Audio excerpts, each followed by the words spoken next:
శ్రీమాత్రే నమః. Welcome to my channel. ఇది ఒక ఇంపార్టెంట్ మెసేజ్ అని అనుకుంటున్నాను నేను అందరికీ.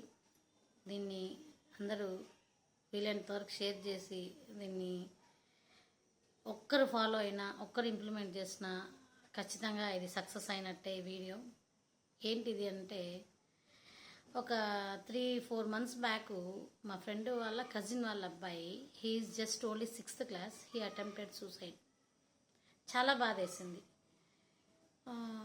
మరి అప్పుడు ఎందుకు చెప్పలేదు మేడం, ఇప్పుడు ఎందుకు చెప్తున్నారు అంటే, ఆ ఏజ్ పిల్లలు కూడా ఇలా చేస్తారా, ఇది మనం బయటకు చెప్పచ్చా చెప్పకూడదా అనేటువంటి దాంతో ఆ పేరెంట్స్ నాతో మాట్లాడినా కూడా నేను వాళ్ళకి కరెక్ట్గా గైడ్ చేశాను. కానీ ఇంక అయిపోయిన తర్వాత మనం గైడ్ చేసేది ఏమి ఉండదు. వాళ్ళు కూడా అడిగారు, మేడం ఇట్లా చెయ్యండి, ఇది చాలా అవసరం అని. కానీ అవతల వాళ్ళు ఎలా రిసీవ్ చేసుకుంటారో మనకు తెలియదు కదా, అందువల్ల నేను దీని గురించి మాట్లాడలేదు. బట్ మరి ఇప్పుడు ఎందుకు చేస్తున్నాను అంటే, లాస్ట్ మంత్ నా దగ్గర పాస్డ్ అవుట్ అయిపోయినటువంటి పిల్లలు ప్రొఫెషనల్ కాలేజెస్లో చదువుతున్నారు. వాళ్ళు కంటిన్యూగా 10 daysకి ఒకరు సూసైడ్ అటెంప్ట్ చేశారు. దీని గురించి బయటకు చెప్పాలా, దీన్ని ఏం చేయాలా, ఎక్కడ చేయాలా, ఒక విషయం వినిపిస్తే ఒక 4-5 days దాకా అది డైజెస్ట్ అవ్వదు. కూర్చున్నా, నిలబడ్డా, చేస్తున్నా, పని చేసుకుంటూ ఉన్నా, ఎక్కడ చూస్తున్నా కూడా మైండ్లో అది తిరుగుతూ ఉంటుంది. రే మంచి పిల్లవాడే, వాడి బిహేవియర్ ఇలా ఉంది, వాళ్ళ పేరెంట్స్ ఇంత బాగా చూసుకునే వాళ్ళు ఎలా, నాకే డైజెస్ట్ కాకపోతే ఆ పేరెంట్స్ ఎలా వాళ్ళని తట్టుకుంటున్నారు, అయ్యో ఇలా చేయకుండా ఉండాల్సింది అని చెప్పి పిల్లలు నాకు ఎవరన్నా ఓల్డ్ స్టూడెంట్స్ చెప్తే నేను చెప్తాను ఏంటంటే, రే నన్ను ఒక ప్రిన్సిపల్గా, ఒక లెక్చరర్గా చూడకుండా గ్రూప్లో యాడ్ చేయండి. మీ కాలేజెస్ గ్రూప్స్ ఉంటాయి కదా, దాంట్లో యాడ్ చేయండి. లేదా ప్రతి ఒక్కరి దగ్గర నా నెంబర్ ఉంటుంది. మీరు పర్సనల్గా మీకు ఏమైనా ప్రాబ్లం ఉంటే నాకు కాల్ చేస్తే నేను మీకు ఒక సొల్యూషన్ చెప్తాను అని ఎంత చెప్పినా కూడా వాళ్ళు అదే మోడ్లో, ప్రిన్సిపల్ అనే మోడ్లోనే ఉండిపోబట్టి నాతో కొన్ని షేర్ చేసుకోలేరేమో అని అనుకోవడం. ఆఫ్కోర్స్ కొంతమంది ఎంబీబీఎస్ చదువుతున్నా కూడా నాతో డైలీ టచ్లో ఉండి నాతో షేర్ చేసుకునే పిల్లలు ఉన్నారు, లేరని చెప్పటం లేదు. కాకపోతే ఇది చాలా బాధాకరమైనటువంటి విషయం. దీని గురించి బాగా ఆలోచించిన తర్వాత నేను మీ ముందుకు రావటం జరిగింది. ఏంటిది అని అంటే, స్కూల్స్, కాలేజెస్ మేనేజ్మెంట్కి ఇది ఒక నా రిక్వెస్ట్.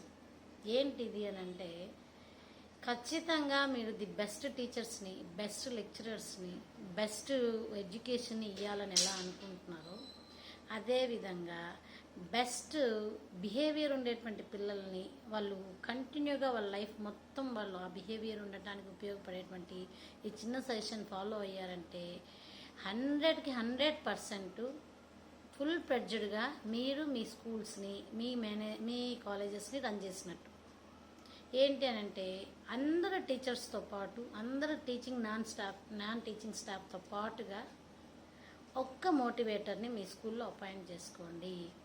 మీ ఒక స్పీకర్ని అపాయింట్ చేసుకోండి, లేదా ఒక గైడెన్స్ అనుకోండి, ఒక కౌన్సిలర్ అనుకోండి, వాళ్ళకి ఏ పేరన్నా పెట్టండి. చాలామంది ఉన్నారు, దొరుకుతున్నారు. మీరు తెలంగాణ అవ్వచ్చు, ఆంధ్ర అవ్వచ్చు, ఎక్కువ ఇవి మనం ఈ ప్రాబ్లమ్స్ కనిపిస్తూనే ఉన్నాయి. ఇవి మనకి మళ్ళీ రైజ్ అవ్వకుండా ఉండాలంటే ఖచ్చితంగా మోటివేట్ చేసే వాళ్ళు ఉండాలి ఒకటి. ఇంకోటి ఏంటి అని అంటే, వీటి వల్ల ఒక అడ్వాంటేజ్ ఏంటి అని అంటే, మనం ఎప్పుడు మీరు పేరెంట్ టీచర్ మీటింగ్ పెడితే ఫస్ట్ సమస్య ఏంటి అని అంటే, మా పిల్లవాడు పొద్దు నుంచి సాయంత్రం దాకా మీ దగ్గర ఉంటున్నాడు, మీ చదువు రావటం లేదు, బిహేవియర్ రావటం లేదు, ఇంట్లో అమ్మా నాన్న మాట వినటం లేదు. ఇది మెయిన్ సమస్య. పేరెంట్ ఈ మాట అంటారు, టీచర్ అంటారు, మేము ఎంతసేపు కంట్రోల్ చేస్తామండి, పేరెంట్స్ సపోర్ట్ లేకుండా. పిల్లవాడిని ఒక దెబ్బ వేయకూడదు, ఒక మాట అనకూడదు, హెరాస్మెంట్ అంటారు, కేసులు అంటారు. ఇది ఎంతవరకు కరెక్టు? ఈ రెండోటి మధ్య నలిగిపోతున్నటువంటి టీచర్స్, పేరెంట్స్ ఇద్దరు జెన్యూన్గా కష్టపడుతున్నారు. ప్రతి టీచరు ఒక పేరెంటే, ప్రతి పేరెంట్ ఒక టీచరే. తల్లే కదా మొదటి గురువు. కాబట్టి ఈ రెండింటినీ బ్యాలెన్స్ చేయాలంటే ఇది ఏంటి అంటే, ఒక పర్సన్ని మీరు అపాయింట్ చేసుకుంటే దీనివల్ల మీకు చాలా లాభాలు. మేనేజ్మెంట్ ఏంటి అని అంటే, క్లాస్ వైజ్గా అది ఎలా ప్లాన్ చేసుకోవాలనేది ఫోన్ చేస్తే నేను మీకు సజెషన్ ఇస్తాను. ఏ స్కూల్ అయినా ఫ్రీ సజెషన్, ఫ్రీ సర్వీస్. ఎవరు సింగిల్ రూపీ పే చేయాల్సిన అవసరం లేదు. మీరు ఫోన్ చేసి నన్ను అడిగితే నేను మీకు ప్లానింగ్ చెప్తాను. మీరు ఆ ప్లాన్ వైజ్గా ఆ సెషన్స్ పెట్టుకుంటే ఖచ్చితంగా పిల్లల్లో బిహేవియర్లో చేంజెస్ వస్తాయి. అలాగే తల్లిదండ్రులతో ఎలా ఉండాలా, మంచి బాండింగ్ తెలుస్తుంది. టీచర్స్తో ఎలా రెస్పెక్ట్ చేయాలా, టీచర్స్తో ఎలా ఉండాలా, క్లాస్ బిహేవియర్ ఏంటి, స్టడీస్ అంటే ఎలా చూసుకోవాలి, అసలు గోల్ ఉండాలా అవసరం లేదా, గోల్ సెట్టింగ్స్ ఏ ఏజ్ నుంచి ఉండాలా, స్టడీస్తో పాటు అదర్ యాక్టివిటీస్లో దేని మీద ఇంట్రెస్ట్ ఉంది పిల్లలకి, ఇవన్నీ మీరు పిల్లలకి తెలిస్తే ఆటోమేటిక్గా వాళ్ళు డైవర్ట్ అయ్యి బిజీగా ఉంటారు లైఫ్లో. దీనివల్ల ఏంటి అని అంటే ఇట్లా అన్నెసరీగా ఆలోచనలు రావు.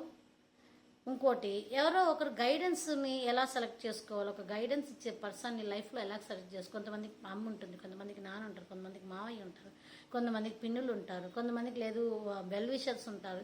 ఇట్లా మనకి ఎవరు కరెక్ట్గా సజెషన్స్ ఇచ్చే పర్సన్ ఎవరు అనేది తెలుస్తుంది.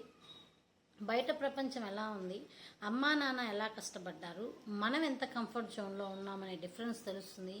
ఎప్పుడైతే పిల్లలు రియాలిటీలో ఉంటారో ఆటోమేటిక్గా పిల్లల బిహేవియర్లో తేడా వస్తుంది.